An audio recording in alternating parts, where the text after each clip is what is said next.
Praise the lord. ప్రియ దేవుని బిడ్డలారా, మీ అందరికీ ప్రభు అయిన యేసుక్రీస్తు వారి నామమున శుభాభివందనాలు తెలియపరుస్తున్నాము. ఎలా ఉన్నారు? బాగున్నారా? మా యూట్యూబ్ ఛానల్ని సబ్స్క్రైబ్ చేసుకోకుండా ఉంటే please subscribe my YouTube channel Bethel ministries Vadarevu, అలాగే బేతేల్ నిస్సీ మినిస్ట్రీస్ వాడరేవ్. మీరు సబ్స్క్రైబ్ చేసుకోండి, వీక్షించండి. చక్కటి దైవ వర్తమానాలు మీరు చూడొచ్చు, వినొచ్చు. అలాగే ఆత్మీయ పాఠాలు మీరు నేర్చుకోవచ్చు. అలాగే చక్కటి పాటలు మా యవన తమ్ముడు జాన్ హార్బర్ కూడా మరి చక్కటి పాటలు, దేవుడు తనకిచ్చినటువంటి స్వరాన్ని మరి చక్కటి పాటలు పాడుతూ దేవుణ్ణి మహింపరుస్తున్నాడు.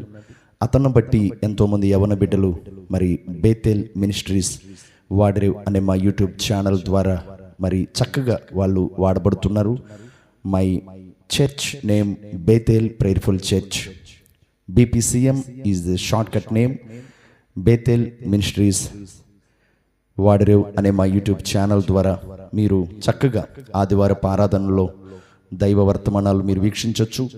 మరి చక్కటి షార్ట్ మెసేజెస్ కూడా మీరు వీక్షించవచ్చు. దేవుని అమూల్యమైన పాటలు మీరు వినవచ్చు. నా ప్రియ దేవుని బిడ్డలారా, మీరు చక్కగా వీక్షించవలసిందిగా ప్రభు పేరిట కోరుచున్నాం. మంచిది. ఈ సమయంలో మరి దేవుడు మరి నాకు ఇచ్చినటువంటి గొప్ప తలాంతును బట్టి నేను మీకు ఈ మాటలు వినిపించాలని ఆశపడుతున్నాను. ఈ రోజున దేవుడిచ్చిన ఓ చక్కటి వాక్యాన్ని నేను మీ మధ్యకు తీసుకొని రావాలని ఆశపడుతున్నాను. మీరున్న చోటనే మీ బైబిల్స్ తెరవండి, దేవుని వాక్యాన్ని చక్కగా నేర్చుకోండి. చూడండి, సామెతల గ్రంథం 25వ అధ్యాయము 11వ వచనం. సమయోచితముగా పలుకబడిన మాట చిత్రమైన వెండి పల్లెములలో ఉంచబడిన బంగారు పండ్ల వంటిది. సమయోచితముగా పలకబడిన మాట నా ప్రియ దేవుని బిడ్డలారా, సర్వ ప్రపంచంలో దేవాది దేవుడు చెప్పిన అమూల్యమైన మాట ఏమిటి అని అంటే, మీరు ఆకాశ పక్షుల కంటే శ్రేష్ఠులు కారా? మీరు సకల జీవరాశులలో ఉన్న వాటికంటే అన్నిటికంటే మీరే శ్రేష్టమైన వారు కారా? ఎంత అమూల్యమైన మాట! నిజమే. ఆకాశ పక్షులలో లేనిది, సకల జీవరాశుల్లో లేనిది దేవాది దేవుడు మానవ జనాంగానికి ఇచ్చింది ఏమిటి అన్నది ఆలోచిస్తే, నా ప్రియ దేవుని బిడ్డలారా, దేవాది దేవుడు తన నోటి ద్వారా జీవవాయువును ఓదగా నరునిలోనికి జీవాత్మ ప్రవేశించెను. జీవాత్మ, మానవులలో ఉన్నది దేవుడి పెట్టినది జీవాత్మ. అయితే నా ప్రియ దేవుని బిడ్డలారా, ఆకాశ పక్షుల్లో, మృగాలలో, పశువుల్లో, జీవరాశుల్లో లేనిది ఆత్మ. ఇది ఒకటి. రెండోది, దేవుడు మానవులకి కల్పించినది ప్రియమైన దేవుని బిడ్డలారా మాట్లాడే స్వరం. మాట్లాడే స్వరం. దేవుడు తన చేతితో మానవుల్ని చేసి తన నోటితో జీవవాయువును ఊది, అంత మాత్రమే కాదు, మాట్లాడుటకు కూడా శక్తివంతమైనటువంటి స్వరము దేవుడిచ్చాడు. దేవుడిచ్చినటువంటి ఈ మాట ద్వారా ఉదయం లేచిన దగ్గర నుండి రాత్రి పడుకునేంత వరకు, రాత్రి పడుకునే దగ్గర నుండి ఉదయం లేచినంత వరకు సగటు ప్రతి మానవుడు ప్రతి దినము ఎంతో మందితో ఈ స్వరంతో మాట్లాడుతూ ఉంటాడు. ఉదయం లేచిన దగ్గర నుండి పడుకునేంత వరకు ఎంతో మందితో మాట్లాడుతూ ఉంటాడు. ఇంటిలో తన భార్యతో, తన బిడ్డలతో మాట్లాడుతాడు. ఇంటిని విడిచి బయటకు వచ్చిన తర్వాత తన స్నేహితులతో మాట్లాడుతూ ఉంటాడు. తను ఒకవేళ ఎంప్లాయ్ అయితే తన కొలీగ్స్తో మాట్లాడుతూ ఉంటాడు, తన ఆఫీసర్స్తో మాట్లాడుతూ ఉంటాడు. తను ఒకవేళ బిజినెస్ మ్యాన్ అయితే తన బిజినెస్ పనులు చేసుకోవటానికి మాట్లాడుతూ ఉంటాడు. తను ఒకవేళ పాస్టర్ అయితే దేవుని వాక్యాలు చెప్పుటకు ఈ స్వరాన్ని ఉపయోగిస్తూ మాట్లాడుతూ ఉంటాడు. నా ప్రియ దేవుని బిడ్డలారా, తను ఒక విశ్వాసి అయితే చక్కగా దేవుని పాటలు పాడుతూ మరి కనిపించిన ప్రతి ఒక్కరికి కూడా వందనాలు చెప్తూ మాట్లాడుతూ ఉంటారు. ఈ రీతిగా మనం ఆలోచిస్తే ప్రతి దినము ఏదో ఒక సమయంలో ఎంతో మందితో ఈ స్వరాన్ని ఉపయోగించి మాట్లాడుతూ ఉంటారు. మంచిది. అయితే నా ప్రియ దేవుని బిడ్డలారా, ఆశ్చర్యకరమైన, దుఃఖకరమైన, బాధాకరమైన విషయం ఏమిటి అని అంటే చెప్తున్నాను, వినండి. ప్రతి మానవుడు మనం ఆలోచిస్తే ఉదయం లేచిన దగ్గర నుండి పడుకునేంత వరకు ఎంతో మందితో మాట్లాడుతున్నాడు. తన ఇంటి వారితో, ఇరుగు పొరుగు వాళ్ళతో, చుట్టుప్రక్కల వారితో, తన స్నేహితులతో, తన ఆత్మీయులతో, తన మనసుకు నచ్చిన వాళ్ళతో, తన కళ్ళ ముందు కనిపిస్తున్న వారితో మాట్లాడుతూ ఉన్నాడు. అయితే దేవుడితో మాట్లాడటానికి మాత్రం ఈ మానవునికి సమయం సరిపోవట్లేదు. దేవునితో మొదటిగా మాట్లాడితే, దేవునితో మాట్లాడటం అనగా ఏమిటి అంటే ప్రార్థన. ఉదయం లేచిన వెంటనే ప్రభు పాదాల దగ్గరికి వెళ్ళి ప్రార్థనలు చేసావా సహోదరుడా? ఉదయం లేచిన వెంటనే నీవు మోకాళ్ళు వేసి మోకరించి ప్రభువా అని నామస్మరణం చేసావా సహోదరి? ఎంతో మందితో నువ్వు మాట్లాడుతున్నావు, ఎంతో మంది దగ్గరికి వెళ్ళి నువ్వు కూర్చొని కాలక్షేపం చేస్తున్నావు. కానీ నీకు ఊపిరి పోసి, నీకు ప్రాణాన్నిచ్చి, నీ దేహమును అనుదినము అనుక్షణమును కంటికి రెప్పవలె కాపాడి, తన నోటిలో నుండి జీవవాయువును ఊది నీలోనికి జీవాత్మను పంపి, తల్లి గర్భంలో నవమాసాలు ఇదిగో ఆ తల్లి నిన్ను మోస్తే, అదే తల్లి గర్భంలో నీవు పిండంగా ఉన్నప్పటి నుంచి గర్భములో నుండి బయటకు వచ్చేంత వరకు నిన్ను సంరక్షించిన సంరక్షకుడు ప్రభు అయిన యేసుక్రీస్తు వారు. ఈ భూమి మీద నువ్వు వచ్చిన దగ్గర నుండి జీవించినంత కాలం నిన్ను కాపాడుతుంది, కరుణిస్తుంది, సంరక్షిస్తుంది, పోషిస్తుంది, ప్రేమిస్తుంది. అంత మాత్రమే కాదు, నీ పాపములన్నీ తన మ్రాను మీద, సిలువ మీద వ్రేలాడి తన రక్తమును చిందించి తన ప్రాణం పెట్టి నీ కొరకు బలియాగమైపోయాడే ప్రభు అని యేసుక్రీస్తు వారు. నిన్ను రక్షించి నీకు క్రొత్త జీవితాన్ని ఇచ్చాడే ప్రభు అని యేసుక్రీస్తు వారు. ఆయనతో మాట్లాడేవా? ఉదయం లేచిన వెంటనే మోకాళ్ళేసి ప్రార్థన చేసావా? ప్రభువా అని నామస్మరణం చేసావా? ఈరోజు ప్రియమైన దేవుని బిడ్డలారా, ప్రభుతో మాట్లాడే సమయం తక్కువైపోయింది, ప్రజలతో మాట్లాడే సమయం ఎక్కువైపోతా ఉంది మనుషులకు. ప్రజలతో మాట్లాడద్దని నేను అంటలా, కుటుంబంతో మాట్లాడద్దని నేను అంటలా. మాట్లాడండి, ప్రభుతో మాట్లాడండి మొదటిగా, ప్రభుతో సమయం గడపండి మొదటిగా, ప్రభు పాదాల దగ్గరికి రండి మొదటిగా. యేసయ్యతో మాట్లాడటం అనగా ప్రార్థన. ఒక సేవకుడు ఇలా చెప్పాడు, ప్రార్థన నాకు ప్రాణం వంటిది, ఉపవాసం నాకు ఊపిరి వంటిది.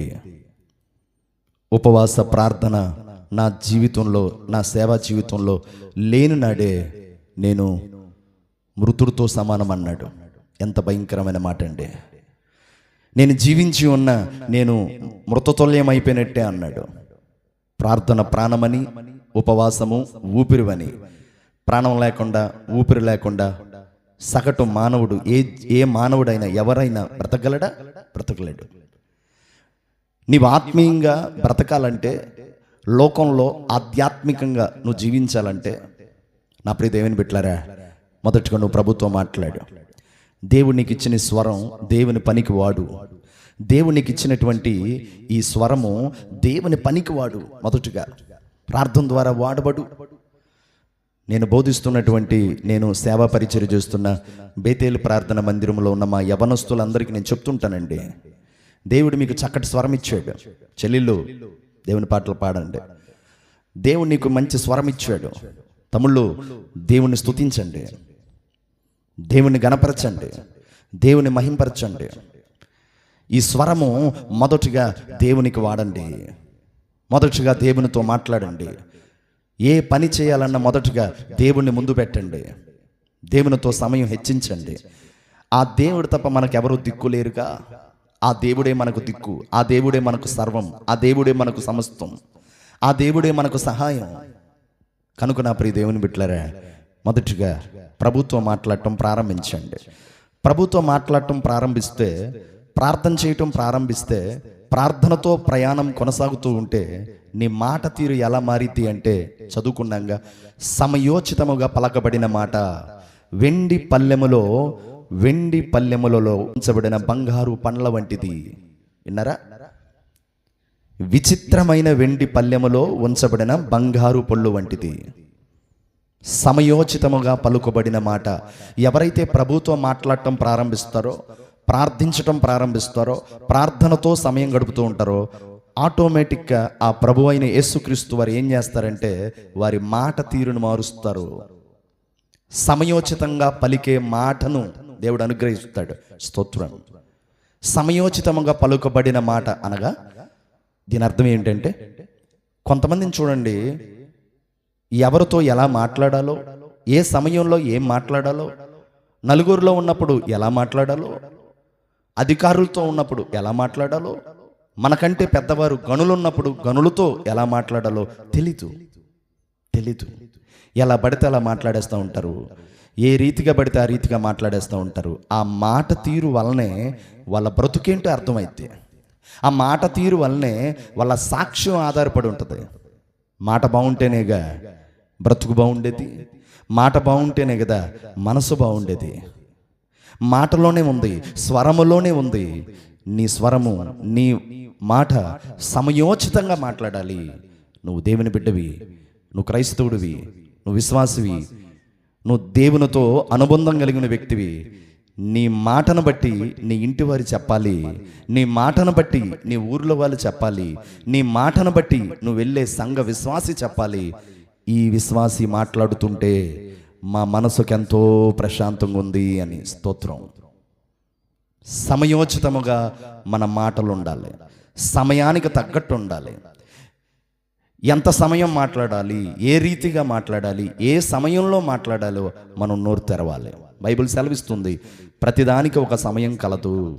మౌనంగా ఉండుటకు సమయం, మాట్లాడుటకు సమయం, నోరు తెరుచుటకు సమయం, నోటిని అదుపులో పెట్టుకున్నటకు సమయం.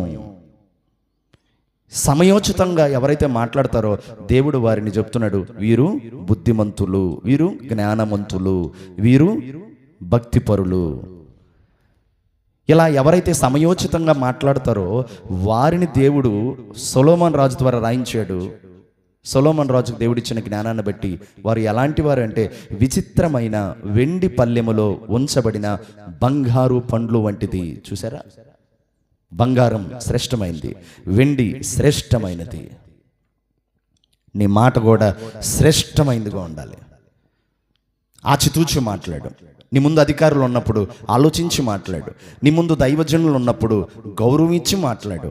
నీకంటే ముందు గనులు ఉన్నప్పుడు గనులని ఇదిగో సన్మానిస్తూ మాట్లాడు, ప్రేమిస్తూ మాట్లాడు. కనుక నా ప్రియ దేవుని బిడ్డలారా, మన మాట తీరు బాగుండాలి. మన మాట తీరు బాగుండాలంటే మొదటిగా మనం ప్రభుతో మాట్లాడటం ప్రారంభించాలి. ప్రభు మనల్ని సరిచేస్తాడు, ప్రభు మనల్ని సరిదిద్దుతాడు, ప్రభు మనల్ని సక్రమమైనటువంటి వ్యక్తిత్వం కలిగిన వారుగా ఆయన మనల్ని చేస్తాడు. దేవునికి స్తోత్రం. ఇంకో విషయాన్ని నేను మీకు జ్ఞాపకం చేస్తాను. కొలస్సీలకు రాసిన పత్రిక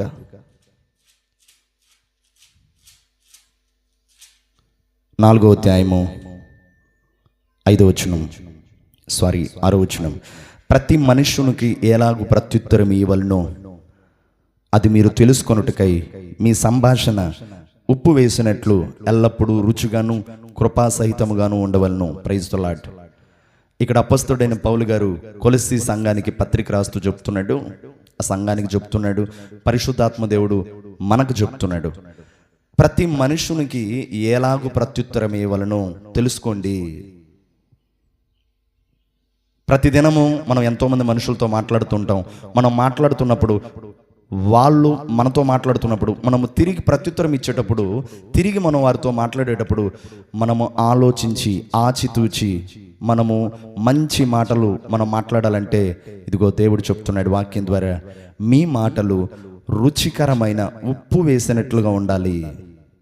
ఉప్పు వేసినట్లుగా ఉండాలి.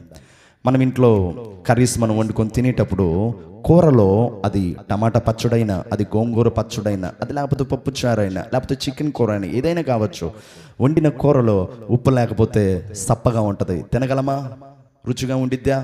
రుచిగా ఉండదు, తినలేము. ఉప్పు వేయాలి. అదే కాస్త ఉప్పు ఎక్కువ వేస్తే ఉప్పు కసమైపోద్ది, నోటిలోని కూడా దిగదు. ఉప్పు తగినంత ఉండాలి, అప్పుడే కూరకు రుచి. నీ మాట కూడా తగినంతే ఉండాలి, అప్పుడు నీ జీవితానికి గొప్ప రుచి. నీ మాట రుచిగా ఉండాలి.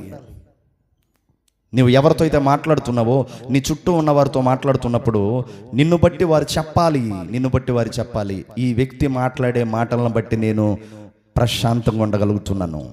కొంతమంది మాట తీరండి ఎదుటి వ్యక్తి ప్రశాంతతను పోగొడతాయి. కొంతమంది మాటలు ఎదుటి వ్యక్తిని నొప్పిస్తాయి. కొంతమంది మాటలు ఎదుటి వ్యక్తిని బాధపడేలా చేస్తాయి.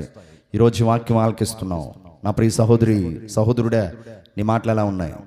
దేవుని మందిరానికి వెళ్తున్నావు, దేవుని వాక్యాలు వింటున్నావు, దేవుని పాటలు పాడుతున్నావు, దేవుని స్తుతిస్తున్నావు. ఈ నోటితో దేవుణ్ణి స్తోత్రం అంటున్నావు, ఈ నోటితోనే స్తుతి అంటున్నావు, ఈ నోటితోనే హల్లెలూయా అని చెప్తున్నావు, ఈ నోటితోనే ప్రభువా నీకు స్తోత్రం అంటున్నావు. అదే నోటితోనే నీ ఇంటిలో ఎలా పడితే అలా నువ్వు మాట్లాడట్లేదా? ఇదే నోటితో దేవుని పాటలు పాడుతూ, ఇదే నోటితో దేవుణ్ణి స్తుతిస్తూ నువ్వు ఇరుగు పొరుగు వాళ్ళతో ఇదిగో మాట్లాడకూడని మాటలు మాట్లాడట్లేదా? ఎంతమందిని నువ్వు బాధ పెడుతున్నావు, ఎంతమందిని నువ్వు దుఃఖ పెడుతున్నావు, ఎంతమందిని నొప్పిస్తున్నావు, ఎంతమందిని గాయపరుస్తున్నావు. దేవునికి ఇచ్చిన మాట దేనికి? ఆకాశ పక్షులకు ఇవ్వని మాట, భూమి మీద ప్రాకే పురుగులకు ఇవ్వని మాట, జీవరాశులకు ఇవ్వని మాట, స్వరం దేవుడు నీకెందుకు ఇచ్చాడు? మనుషుల్ని కొనగదీయటానికి కాదు, బాధపడుతున్న వారిని ఇంకా బాధ పెట్టడానికి కాదు, సంతోషంగా ఉన్న వారి దగ్గరికి వెళ్ళి సంతోషాన్ని పోగొట్టడానికి కాదు దేవునికి ఇచ్చిన మాట. దేవుడు నీకు మాట ఇచ్చింది దేనికి అంటే మొదటగా నువ్వు ఆయనతో మాట్లాడు, ఆయన్ని స్తుతించు. ఆ తర్వాత నీ మాటను బట్టి కుటుంబం సంతోషంగా ఉండాలి, నీ మాటను బట్టి నువ్వు విశ్వాసమని తెలియాలి, నీ మాటను బట్టి నువ్వు దేవుని బిడ్డవని అర్థం కావాలి. ఇదే నోటితో దేవుని మాటలు వింటున్నావు, మాట్లాడుతున్నావు, ఇదే నోటితో దేవుని పాటలు పాడుతున్నావు, ఇదే నోటితో దేవుని స్తుతిస్తున్నావు, ఇదే నోటితో లోక సంబంధమైన మాటలు మాట్లాడట్లేదా? నువ్వు ఆలోచించు. వేషధారు నువ్వు, అవిశ్వాసు నువ్వు. నిజమైన విశ్వాసి తన నోటి మాట ఎప్పుడు కూడా కృపాసహితంగా ఉంటుంది, కృపాసహితంగా ఉంటుంది. బైబిల్ గ్రంథంలో మనం గమనిస్తే కేవలం నోటి మాట ద్వారా పాలుతో ప్రవహించే కానాను దేశాన్ని కోల్పోలేదా మోషే? 120 సంవత్సరాలు బ్రతికాడు. కళ్ళు కూడా ప్రియమైన దేవుని బిడ్డలారా, కళ్ళు కనుదృష్టి కనీసం ఏమాత్రం కూడా మందగించలేదు, కంటి చూపు పోలేదు మోషేకి. బహుబలంగా ఉన్నాడు మోషే. కానీ దేవుడు ఏం చేశాడు? మోషే చూస్తావు, కానాను దేశం చేరలేవు. ఎందుకు? నువ్వు కాని మాట పలికావు మోషే.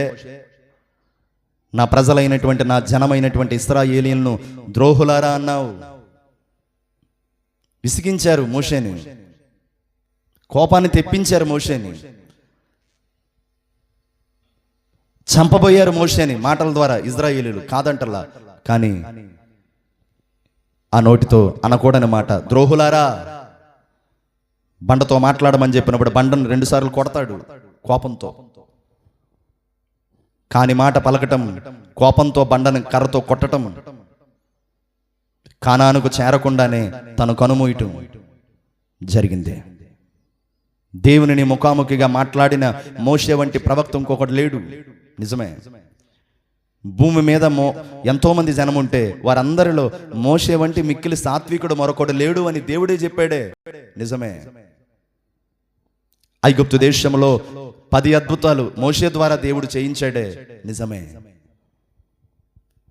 మోషేని దేవుడు ఒక ప్రవక్తగా నిలబెట్టాడే. నిజమే. కానీ అదే ప్రవక్తగా నిలబడిన మోషే, అదే నాయకుడుగా నిలబడిన మోషే, దేవునితో ముఖాముఖిగా మాట్లాడిన మోషే తన నోటి మాటను అదుపులో పెట్టుకోకపోవటం ద్వారా కానానుకు చేరకుండానే కనుమూశాడే. ఈరోజు మనమందరం దేవుని మందిరానికి వస్తుంది, దేవుని పాటలు పాడుతుంది, దేవుని స్తుతిస్తుంది, దేవుని ఆరాధిస్తుంది. మనం కూడా ఒక రోజున పరమ కానానికి వెళ్ళటానికేగా, పరలోక రాజ్యానికి వెళ్ళటానికేగా ఈ భక్తి. బాప్తిసం తీసుకుంది, ప్రభు బలలో చేయి వేస్తుంది, ప్రభు రక్తాన్ని, ప్రభు శరీరాన్ని తీసుకుంటుంది, పరమ కానానికి వెళ్ళటానికేగా. ఎలా ఉంది నీ మాట?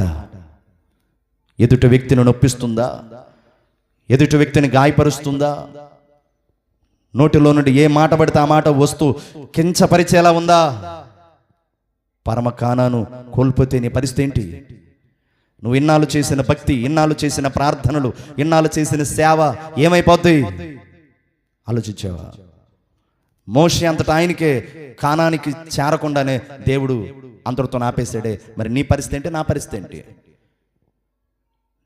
ఆకాశ పక్షులకు లేనిది, భూమి మీద ప్రాంకోయే ప్రతి పురుగుకు లేనిది, పశువులకు లేనిది, జీవరాశులకు లేనిది దేవుడు నీకు ఇచ్చాడు.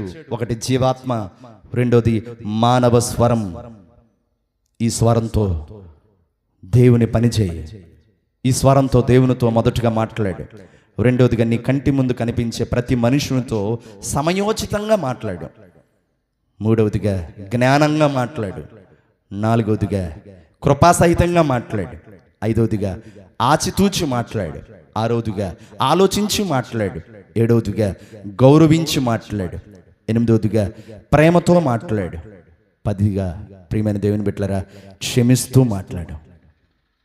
నీ శత్రువే కావచ్చు, నిన్ను దుఃఖపెట్టేవాడే కావచ్చు, నీ మీద కొండేలు చెప్పినోడే కావచ్చు, నీ మీద సాడీలు చెప్పినోడే కావచ్చు, నిన్ను మోసం చేసినోడే కావచ్చు, క్షమిస్తూ మాట్లాడు, ప్రేమిస్తూ మాట్లాడు, మన్నిస్తూ మాట్లాడు, దయ చూపిస్తూ మాట్లాడు. నీ మాటలో ప్రభు మాట కనపడాలా? నీ మనస్సులో ప్రభు మాటలు నిలిచిపోవాలా? నీవు నిజమైన విశ్వాసిగా ఈ ప్రపంచానికి నువ్వు చూపించాలంటే నీవు మాట్లాడే మాట ద్వారానే, నువ్వు నడిచే బాట ద్వారానే, నువ్వు చేసే క్రియల ద్వారానే నీవు క్రైస్తవుడివి, క్రైస్తవురాలువని సమాజానికి కనిపిస్తావు. ఆమేన్.